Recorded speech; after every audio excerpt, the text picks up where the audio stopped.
ಗ್ರಾಮ ಪಂಚಾಯತಿ ಆನೆಮಾಲು ಈ ಸ್ಥಳದಲ್ಲಿ ಕಸವನ್ನು ಹಾಕುವುದನ್ನು ನಿಷೇಧಿಸಲಾಗಿದೆ ಅಂತ ಬೋರ್ಡ್ ಹಾಕೊಂಡಿದ್ದಾರೆ.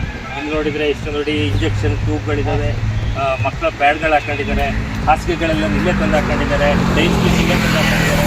ಬೋರ್ಡು ಸಾಮಾನ್ಯ ನೋಡಿದ್ರೆ ಹಳೆ ಬೋರ್ಡ್ ಒಂದು 2-3 ವರ್ಷದ ಬೋರ್ಡಂಗೆ ಕಾಣುತ್ತೆ. ದಯವಿಟ್ಟು ಇದಕ್ಕೆ ಯಾರು ಸಂಬಂಧಪಟ್ಟ ಅಧಿಕಾರಿಗಳಿಂದ ಇದನ್ನು ಕೆರೆಗಳು ಕ್ಲೀನ್ ಮಾಡಿಸಿ ದಯವಿಟ್ಟು ಇದನ್ನು ನಾಳೆ ನಾಡಿದ್ರೆ ಕ್ಲೀನ್ ಮಾಡಿಸ್ಬೇಕು ಅಂತ ನಾವು ಕೇಳ್ಕೊತೀವಿ.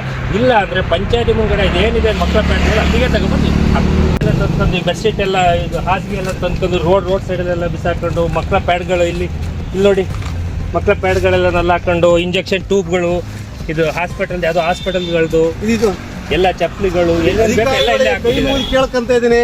ಇದ್ರ ಜೊತೆಗೆ ಒಂದು 2 ಬೆಲ್ಶೀಟ್ ಇಟ್ಬಿಟ್ರೆ ಒಂದು 2 ದಿಂಬು ಬೆಲ್ಶೀಟು ನಿಮಗೆ ನಾವು ಕರವೇ ಕಡೆಯಿಂದ ಧನ್ಯವಾದ ಹೇಳಕ್ಕೆ ಇಷ್ಟಪಡ್ತೀವಿ.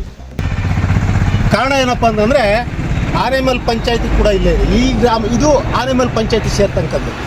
ಇವಾಗಲೇ ನೋಡ್ಬೋದು ಪಂಚಾಯತಿ ಒಳಗಡೆ ಇರೋಂಥ ಅಧಿಕಾರಿಗಳಿಗೆ ಮತ್ತು ಜನಪ್ರತಿನಿಧಿಗಳಿಗೆ ನಾನು ಕೇಳ್ಕೊಳ್ಳೋದು ಒಂದೇ, ತಡಿ ಮಾತ್ರ ಹಾಕಿದ್ರಲ್ಲ ಅದಕ್ಕೆ ಬೆಲ್ಶೀಟ್ ಯಾವನ್ರಿ ಕೊಡ್ತಾನೆ? ಕರವೇ ಕುಟುಂಬ ಇದೆ ನಮ್ಮ ಜೊತೆ. ಕರವೇ ಕುಟುಂಬ ಜೊತೆ ಯಾರು ಆಟ ಆಡೋಂಗಿಲ್ಲ. ನಾಳೆ ದಿನ ಏನು ಬೇಕಾದಂದ್ರೆ ಹೋರಾಟ ಮಾಡಲಿಕ್ಕೆ ರೆಡಿ ಇದೀವಿ ಪಂಚಾಯತಿ ಆಫೀಸ್ ಮುಂದೆ. ಆದಷ್ಟು ಬೇಗ ಇದನ್ನೆಲ್ಲ ಕ್ಲೀನ್ ಮಾಡಬೇಕು. ಸಾರ್ವಜನಿಕರು ತಿರುಗಾಡೋ ಅಂಥ ವ್ಯವಸ್ಥೆ ಇದು.